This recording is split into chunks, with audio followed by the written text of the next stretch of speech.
بے نمازی آدمی کی عمر سے برکت کو ختم کر دیا جاتا ہے، بے نمازی آدمی کے چہرے سے نیک لوگوں کی علامت کو مٹھا دیا جاتا ہے، بے نمازی آدمی کی نحوست صرف اپنے گھر تک نہیں بلکہ 40 گھرانے تک اس کی نحوست پھیل جاتی ہے، بے نمازی آدمی کی دعا قبول نہیں کی جاتی ہے، نیک لوگوں کی نیک دعاؤں میں بے نمازی آدمی کا کوئی حصہ نہیں ہوتا۔ اللہ تعالیٰ تمام مخلوقات کے دل میں بے نمازی کے لیے نفرت پیدا کر دیتا ہے، بے نمازی ذلیل ہو کر مرتا ہے، بے نمازی بھوکا ہو کر مرتا ہے، بے نمازی کو موت کے وقت اتنی شدید پیاس لگتی ہے اگر اس کے سامنے 7 سمندر کے پانی کو بھی رکھ دیا جائے اور وہ پی جائے پھر بھی اس کی پیاس نہیں بجھے گی۔ بے نمازی کو قبر میں رکھا جاتا ہے تو قبر اس کے لیے تنگ کر دی جاتی ہے، قبر میں اس کے لیے جہنم کی آگ منگوائی جاتی ہے، قبر میں بے نمازی پر ایک گنجا سانپ مسلط کیا جاتا ہے۔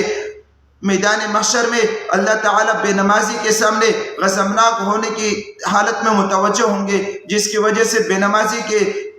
چہرے سے گوشت گرنے لگ جاتا ہے۔ بے نمازی سے اللہ تعالیٰ سخت طریقے سے حساب لیں گے جو اس کے لیے انتہائی سخت عذاب کی شکل ہوتی ہے۔